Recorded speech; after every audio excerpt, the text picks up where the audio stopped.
ठीक है, बजट।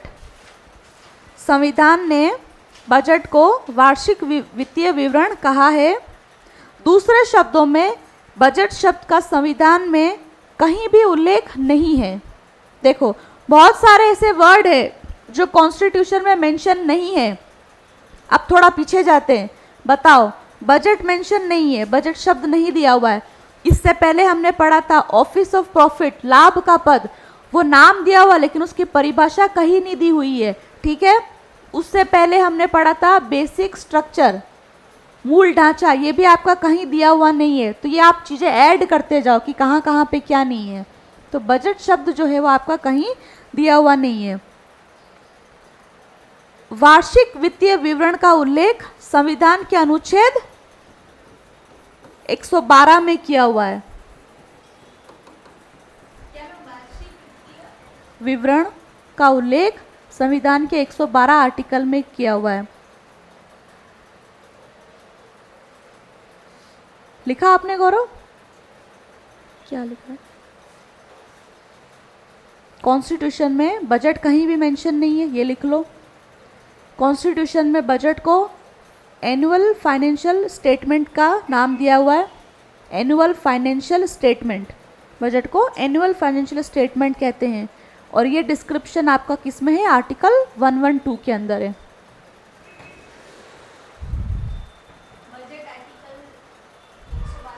हाँ,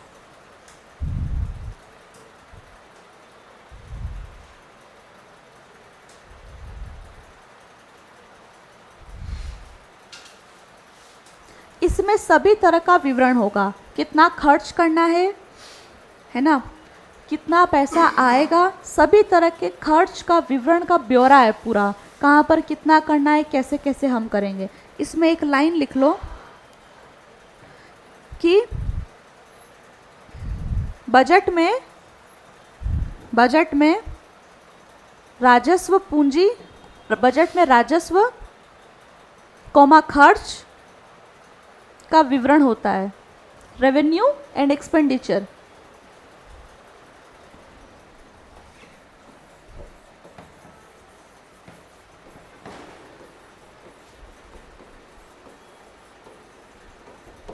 एक्सपेंडिचर, ठीक।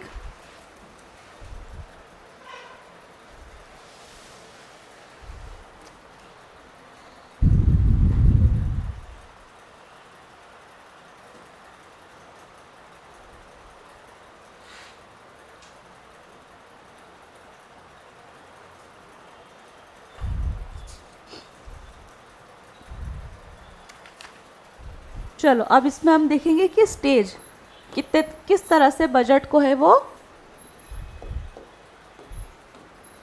रखा जाता है। पहला स्टेज लिखो, बजट को इंट्रोड्यूस करना, बजट का प्रस्तुतिकरण।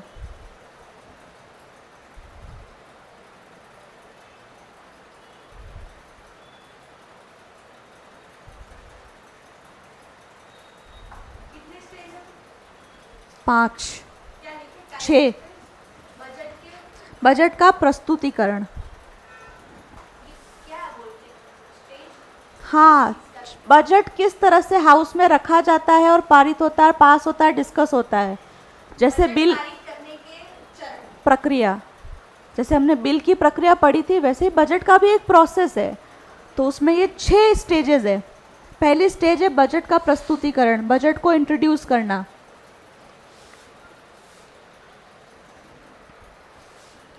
इसमें क्या होगा, बजट को फर्स्ट में फाइनेंस मिनिस्टर जो होगा वो हाउस में क्या करेगा, अपनी स्पीच के थ्रू, भाषण के जरिए वो क्या करता है, हाउस के अंदर पहली बार बजट को प्रस्तुत करता है।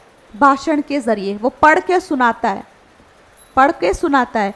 पहली स्टेज में बजट का कभी भी कोई भी डिस्कशन नहीं होता है, सिमिलर जैसे कि बिल में होता है। ठीक है, बजट को प्रस्तुत करना, वित्त मंत्री जो है वो बजट को प्रस्तुत करता है। हाँ,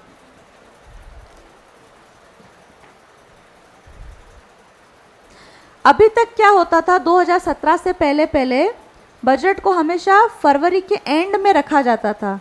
ठीक है, 1 मार्च को रखा जाता था, हाउस के अंदर इंट्रोड्यूस किया जाता था, लेकिन अब 2017 के बाद से 1 फरवरी को हमेशा बजट को रखा जाता है, मैंने 1 महीना पहले इसको कर दिया। इसका भी एक कारण है, ऐसा क्यों किया, जब ये 6 स्टेज पढ़ लेंगे आपको क्लियर हो जाएगा कि बजट को 1 महीना पहले क्यों। पहले तो भाई फरवरी के अंत में रखते थे, अब 1 महीना पहले क्यों, बताया किसने, बताओ क्या रीज़न है। मैम वो खत्म करते थे क्योंकि कुछ ना कुछ रह ही जाता, तो पहले ही बोल देते कि कर लो। और क्या रह जाता था, ये हिसाब किताब सब थोड़ा सा लेट हो जाए, ये हो जाए ऐसा सब प्रॉब्लम। आप बताओ। समय पे हो जाता है। पैसा, जैसे बजट फरवरी के अंत में रख तो दिया जाता है, भाई रख दिया, लेकिन अब पैसा निकालने के लिए टाइम लगता है, 2 महीना हो जाता है।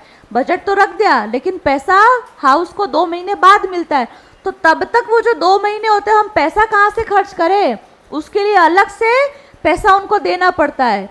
बजट का 1/6 हिस्सा, 1/6 अमाउंट जो है वो बजट के लिए, जितना भी करोड़ का बजट है उसका 1/6 हिस्सा, उतना पैसा देना पड़ता है सदन को कि 2 महीने तक आप अपना कामकाज करो। जैसे मान लो फरवरी के एंड में बजट रख दिया, लेकिन अब पैसा मिला है मई तक, तो भैया बीच का 2 महीने का काम कैसे होगा बिना पैसे के, पैसा तो चाहिए, तो उसके लिए अलग से पैसा देना पड़ता है। वो पैसा नहीं देना पड़े और काम सिस्टमेटिकली स्टार्ट हो जाए, इसलिए उस प्रोसेस को 1 महीना जल्दी कर लिया, इसलिए हमने बजट को जल्दी किया है, कि आपको क्लियर होना चाहिए। लिखो, पहले में लिख लिया, पहले स्टेज में बजट को प्रस्तुत करना।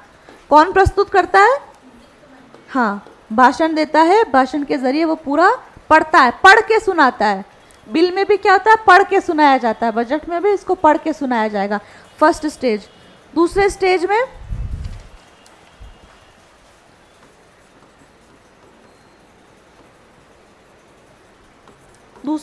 में क्या होता है, डिस्कस, बहस। दूसरे चरण में क्या होगा,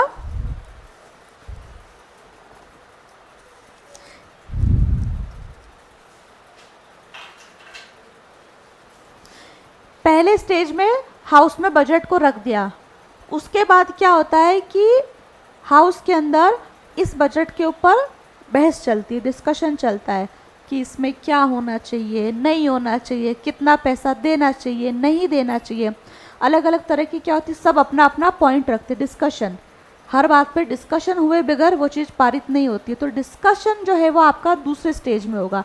इस स्टेज में लिखो आप, साधारण बजट को, नॉर्मल लिखो, बजट को प्रस्तुत करने की तिथि के कुछ दिन बाद तक बजट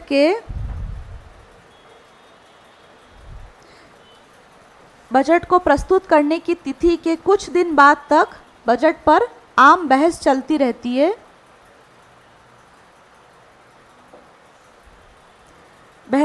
रहती है। दोनों सदन इस पर 3 से 4 दिन बहस करते हैं, यानी कि डिस्कशन करते हैं। बहस करने का मतलब लड़ नहीं रहे,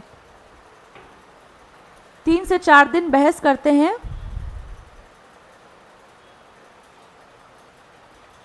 इसमें क्या होगा कि जैसे डिस्कस कर रहे हैं, तो इसमें जो सदस्य है उनको ये अधिकार होता है कि वो वित्त मंत्री से बजट से संबंधित प्रश्न भी पूछ सकते हैं, और वित्त मंत्री इस बहस के अंतिम दिन उन सभी प्रश्नों का जवाब भी वो देता है।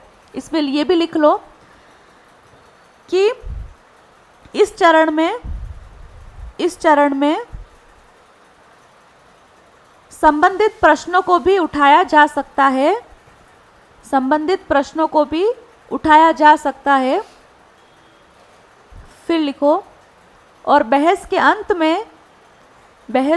में वित्त मंत्री को यह अधिकार है कि वह इसका जवाब दे। ये हो गया आपका सेकेंड स्टेज।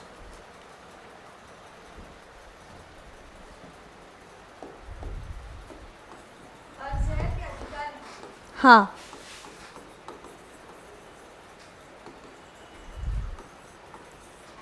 थर्ड आप लिखो कि after the introduction of budget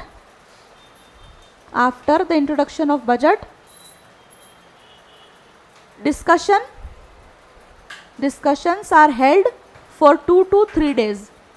Discussions are held for 2 to 3 days and question can be raised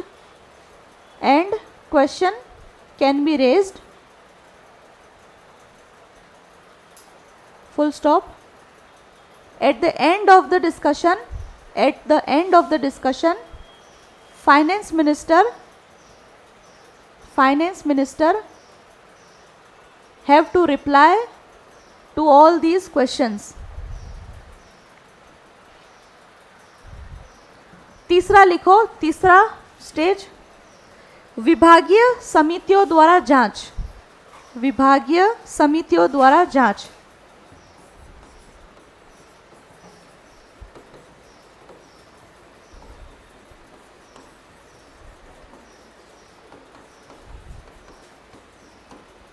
ठीक है, डिपार्टमेंटल कमिटियों द्वारा क्या होता है, इस पे जांच चलती है। जैसे हमने बिल में पढ़ा था, दूसरे स्टेज में क्या होता है, सेलेक्ट कमेटी होती है। सेलेक्ट कमेटी कौन, जिस हाउस में वो बिल रखा है उसी के मेंबर होते हैं, उस पर डिस्कस करते हैं। इसी तरह तीसरे स्टेज में इसमें भी क्या है, अलग अलग डिपार्टमेंट की कमेटियां बनी होती है।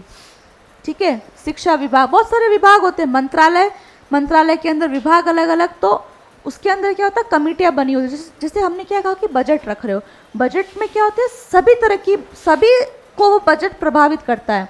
तो ये हमारे यहाँ पे ऐसी 24 तरह की कमेटियां बनी हुई है। तो वो कमेटियां क्या करती है, बजट को बहस करने के बाद में, हाउस में बहस हो गई, चलो कोई बात नहीं, लेकिन उसके अंदर फिर वापस से और इन डेप्थ में जाकर वो क्या करेगा, उनको डिस्कस करती है। 24 विभागीय कमेटियां है, 24 अलग अलग तरह की। अब क्या होता है कि देखो, पहले हाउस के अंदर बजट को प्रस्तुत कर दिया, फिर 3-4 दिन तक बहस हो गई। बहस करने के बाद क्या होता है, कुछ हफ्तों के लिए हाउस को क्या कर दिया जाता है, स्थगित कर दिया जाता है। हमने पढ़ा स्थगित करना, रोक देना। तो कुछ हफ्तों के लिए, 2 हफ्ते, 3 हफ्ते, 4 हफ्ते, कुछ हफ्तों के लिए सदन को क्या कर दिया जाता है, स्थगित कर दिया जाता है। और वो जो स्थगन करने का पीरियड होता है 3-4 हफ्ते, उन हफ्तों के दौरान ये सारी कमेटियां बैठकर क्या करती है, बजट को डिटेल में डिस्कस करती है।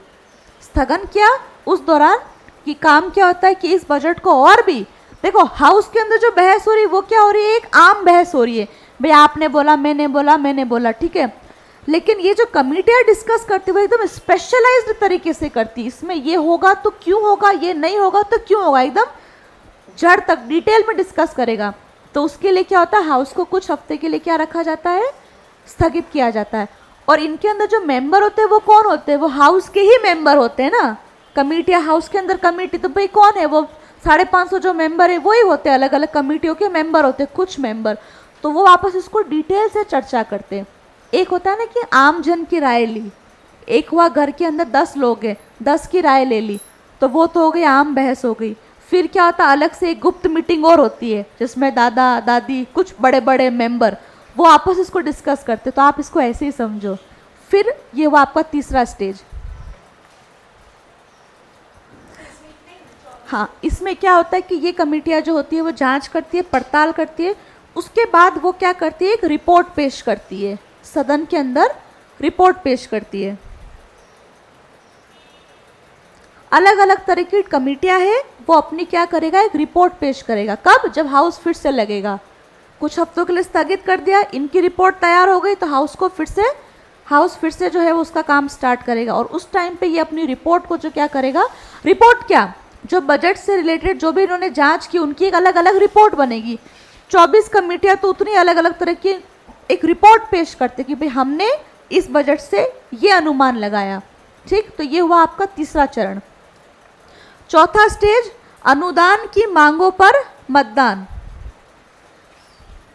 अनुदान की मांगों पर मतदान क्या होता है, ये बताओ।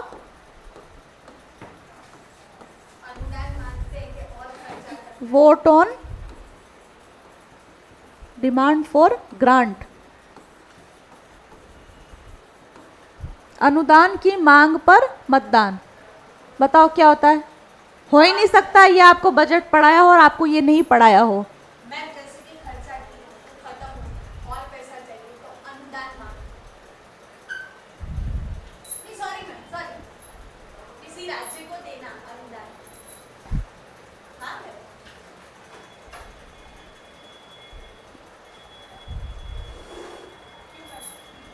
आप बताओ, आपने पढ़ा है ये अनुदान की मांग? आपने पढ़ा होगा, सुना ही है ये शब्द आपने। हाँ पढ़ा है।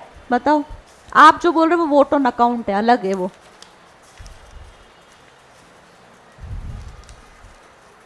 देखो क्या होता है कि इससे पहले का स्टेज क्या था, अलग अलग कमेटियों को दो दे दिया, वो क्या अपनी अपनी जांच की। तो अब क्या होता है कि वो लोग क्या करते हैं, अपनी अपनी डिमांड रखते हैं कि हम इस डिपार्टमेंट से, मान लो 24 डिपार्टमेंट है तो उतने ही तरह की रिपोर्ट होगी, उतने ही तरह के विभाग हैं।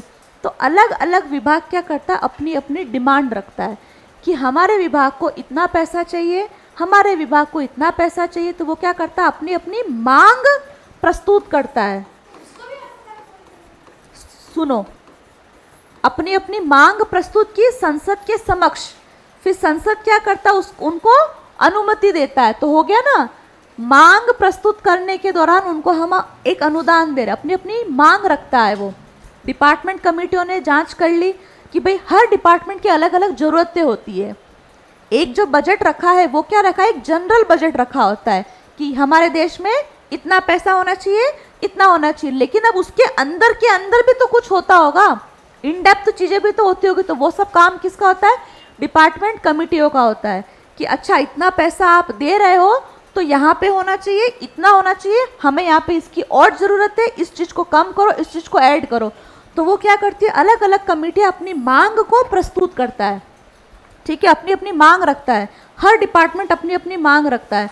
तो उसके लिए क्या होता है, वोटिंग पड़ती है हाउस के अंदर, है ना, कि जो वो मांग रख रहा है क्या इसको दे दिया जाए, वोट कर दिया जाए। तो उसके लिए वोटिंग होती है। इसलिए हमने बोला है वोट ऑन डिमांड। डिमांड क्या, मांग। किसके लिए मांग कर रहे हैं वो, पैसा दो, ग्रांट, अनुदान। अनुदान की मांग के लिए हम क्या कर रहे हैं, वोट कर रहे हैं। आपने हमसे पैसा मांगा, ठीक है, आपने हमें दे दिया, आपने अपनी मांग प्रस्तुत कर ली।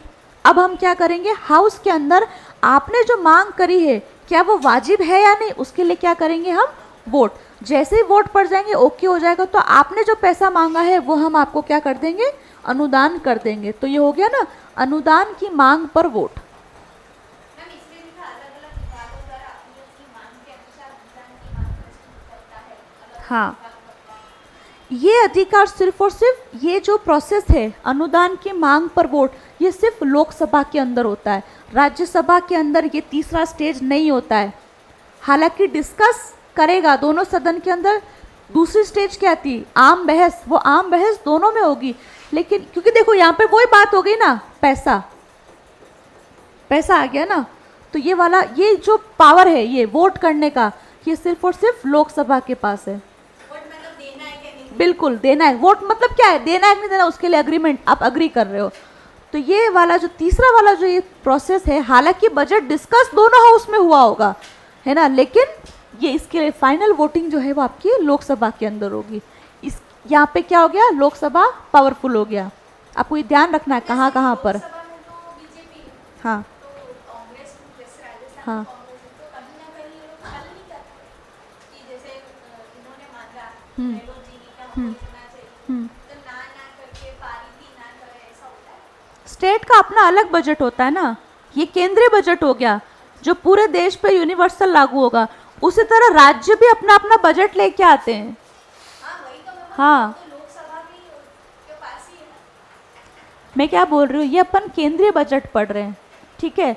और इसी तरह से बजट आपका अलग अलग राज्यों में भी पारित होता है। वो किससे मांगेगा, वो तो केंद्र से ही मांगेगा ना। हाँ, वो तो अलग हो, स्टेट भी तो अपना पैसा जनरेट करता है। स्टेट के पास भी तो अधिकार है कि वो रेवेन्यू जनरेट करता है।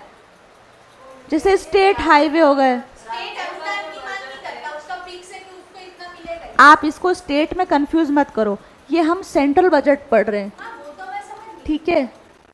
ये हम सेंट्रल बजट पढ़ रहे हैं। देगा तो केंद्र, हाँ देगा तो केंद्र। हाँ, केंद्र ही देगा। वो कब देता है? देखो स्टेट का नॉर्मल डे में क्या होता है, स्टेट के पास, स्टेट का भी ऐसा ही बजट होता है। स्टेट अपना पैसा कहाँ से जनरेट करता है? स्टेट की जितनी भी संपत्तियां है, कर वगैरह है, ठीक है, वो वहाँ से जनरेट करता है, वो अपना खर्च करता है। लेकिन कभी ऐसा होता है कि जब स्टेट के पास अकाली हो जाए, तो उसके पास पैसा नहीं है, तो वो जाता है उधार लेने। तो वो जो पैसा हो ना, वो इसमें नहीं आता, उसको हम उधार का पैसा बोलते हैं। और वो आपका उधारी का जो पैसा होगा, वो आपका कहाँ पे जाएगा? Consolidated fund of India, first वाला जो हमने फंड पढ़ा है। भारत सरकार जो है वो राजस्थान को उधार देगी, और उस उधारी के बदले राजस्थान उसको क्या देगा? ब्याज देगा। वो ब्याज आपका किस में जाएगा? फर्स्ट वाले फंड में। वो अलग है, वो इसमें नहीं आएगा, वो अलग चीज है। हाँ हाँ, वो बोरोइंग है, उसको उधार बोलेंगे, उस उधार बोलेंगे। ये अलग चीज है, ये उधार नहीं है। ये अलग अलग कमेटियां, सुनो, ये क्या है? अलग अलग कमेटियों ने, आ जाओ घर पे, आ जाओ, घर वाली बातें ज्यादा समझ आती है। 5 मेंबर है, 1 2 3 4 5। एक है फादर, वाइफ ने बोला मुझे 6000 चाहिए, मेरे को घर में खर्च करना है, वाइफ ने अपनी डिमांड रखी। बच्चे ने बोला 2000 मुझे अपनी पॉकेट मनी चाहिए, दादी ने बोला 500 रुपये का मेरा चश्मा है वो चाहिए, दादाजी ने बोला अखबार के लिए 200 रुपये चाहिए, ये हुआ। एक हो गई काम वाली बाई, उसको भी पैसे देने 1500 रुपये। तो ये क्या हुआ? अलग अलग लोगों ने अपनी अपनी क्या रखी? डिमांड रखी। उसकी पूर्ति कौन कर रहा है? पिताजी, या जो भी कमा रहा है वो कर रहा है। तो ये सब क्या हो गए? डिपार्टमेंटल कमिटियाँ, अलग अलग विभाग समझो, इनकी अपनी अपनी ज़रूरत है, तो इन्होंने मांगा। ये हो गया, क्या हुआ कि हमारी ज़रूरतों की हमने आपसे मांग की, आपने हमें पैसा दे दिया। अब क्या हुआ कि ऐसी कंडीशन आ गई कि आप लोगों के पास पैसा ही नहीं, तो आपको उधार लेना पड़ा। तो हो सकता है आपके फादर बाहर से कहीं उधार लेंगे। तो ये उधार और ये एक कैसे हुआ? ये तो अलग अलग चीज़ है ना, ये तो अलग चीज़ है ना, ज़रूरत और उधार अलग है ना। आप इसको इसमें क्यों जोड़ रहे हो? जिस तरह का बजट हम पढ़ रहे हैं, उसी तरह राज्य भी अपने अपने बजट पेश करता है। राज्य के पास, राज्य भी अलग अलग तरीके सोर्सेज से अपना पैसा निकालता है। जितना भी संपत्तियां होती है, स्टेट टैक्स लगता है ना, ये स्टेट गवर्नमेंट का टैक्स है, वो सब अपना भी टैक्स होता है। स्कूल होते हैं, वो सब फी वगैरह देते, तो स्टेट भी अपना रेवेन्यू जनरेट करता है। जैसे स्टेट हाईवे हो गए, नेशनल हाईवे हो गए, जो स्टेट हाईवे हो गए वो स्टेट की कैटेगरी में जाएगा, नेशनल हाईवे है वो केंद्र की कैटेगरी में जाएगा। हाँ, तो नॉर्मल टाइम पीरियड जो काम है वो सेम रहता है। लेकिन अगर कभी जरूरत पड़ी कि भाई पैसा बिल्कुल नहीं है ना, बजट पेश होने से पहले ही पैसा खर्च हो गया, खत्म हो गया, तो उनको जरूरत पड़ती तो वो कहाँ पे जाएंगे? केंद्र सरकार के पास में उधार मांगने जाएंगे। ये अनुदान की मांग जो है ये बजट के दौरान का प्रोसेस है। उधार एक स्पेशल कंडीशन है, अलग है। ये क्या हो? बजट पेश करते समय का प्रोसेस है कि भाई हम आपके लिए लेके आ रहे हैं, आप हमें बताओ। तो इसमें अलग अलग विभाग, ये पूरे इंडिया के लिए एज अ होल, इसमें कोई राज्य विशेष नहीं है। जैसे कि हमने बोला कि महिलाओं के अधिकार की बात, तो उसमें पूरे देश की महिलाएं आ गई, है ना। शिक्षा की बात, तो उसके अंदर पूरे देश के बच्चे आ गए। एक होता है राज्य के अंदर, कि हम राज्य के अंदर महिलाओं की परीक्षा की बात करें तो वो सिर्फ और सिर्फ उसका फायदा उसी पर्टिकुलर स्टेट की महिलाएं उठाएगी, तो वो अलग हो गया। ठीक है, ये हो गया अनुदान की मांगों पर मतदान। इसके बाद लिखो आप विनियोग विधेयक का पारित होना। 5वां स्टेज, विनियोग विधेयक का पारित होना।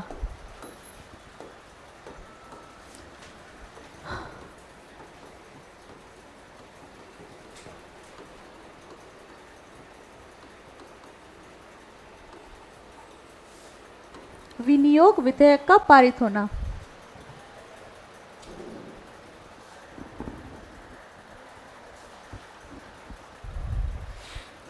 अब देखो, विनियोग विधेयक का क्या मतलब है कि बजट रख दिया, बहस हो गई, डिस्कशन हो गया, अनुदान भी मिल गया, सब मिल गया, तो अब फाइनली क्या होगा? पैसा निकालना है, पैसा निकालना है। तो पैसा निकालने की अनुमति तभी मिलेगी जब ये वाला विधेयक पास हो जाएगा, है ना।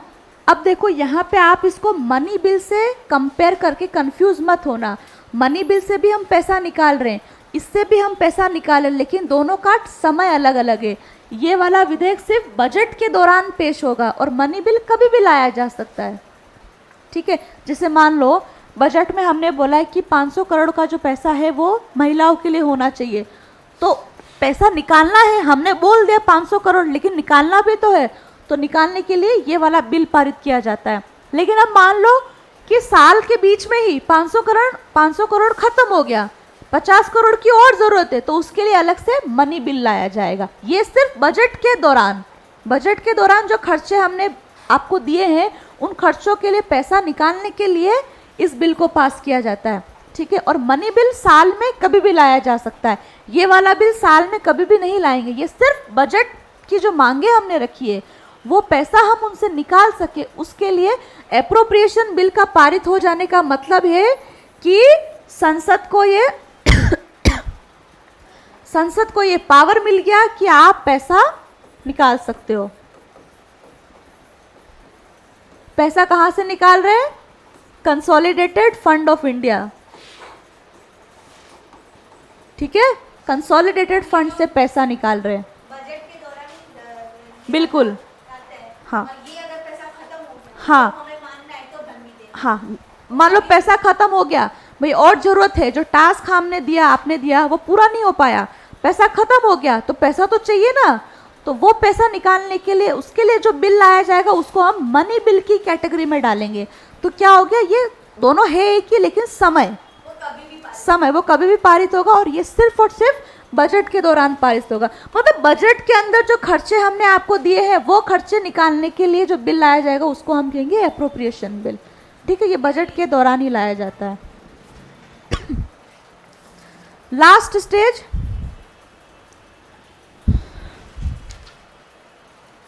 वित्त विधेयक का पारित होना।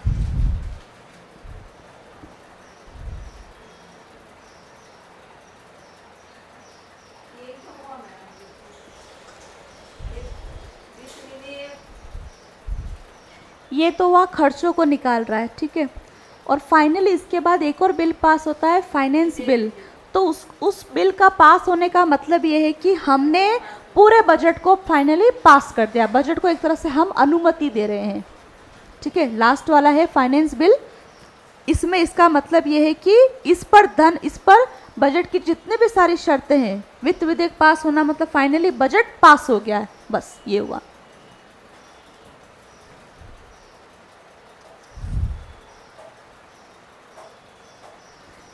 इसमें आपको एक और कॉन्सेप्ट समझ लो कि जैसे हमने कहा आपको कि फरवरी के एंड में जो है वो आपका बजट रखा गया। ठीक है, अब मान लो बजट के लिए जो पैसा है, ये सब जो पूरा प्रोसेस हो रहा है, हमने क्या बोला, फरवरी के अंत में पहले बार बजट को प्रस्तुत किया। अब उसके बाद ये 5 स्टेजेस है, 6 स्टेजेस है, डिस्कशन होगा, कुछ हफ्ते के लिए हाउस को स्थगित भी करोगे, फिर वोटिंग होगी, फिर बिल पास होगा।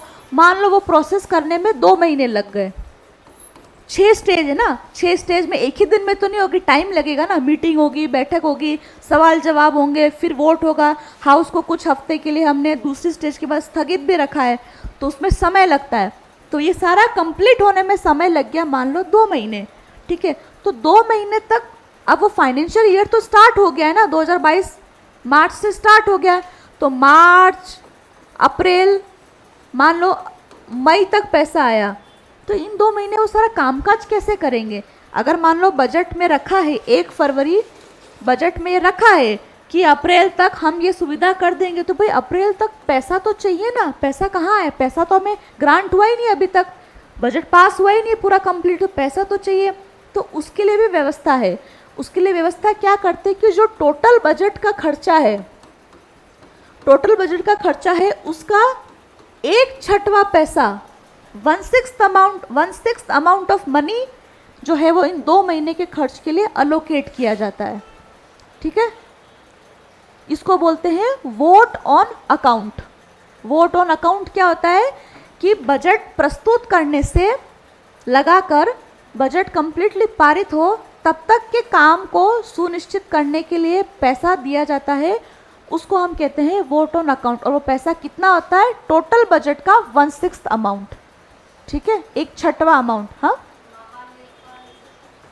नहीं, क्या महालेखा? क्या कैग? बोलो बोलो। हाँ, मैम ये बजट प्रस्तुत करने से लेकर बजट पारित होने तक तक का जो समय हो, हाँ, खर्च करने के लिए जो पैसा दिया जाता है उसको हम कहते हैं वोट ऑन अकाउंट। और ये कितना पैसा देते हैं? टोटल बजट का 1/6 अमाउंट। वोट ऑन अकाउंट बोलते हैं इसको, ऐसे ही लिखो।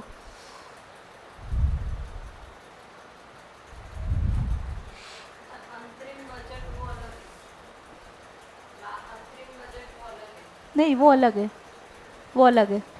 ये बताया आपको इकोनॉमी की क्लास में? क्या बताया बताओ?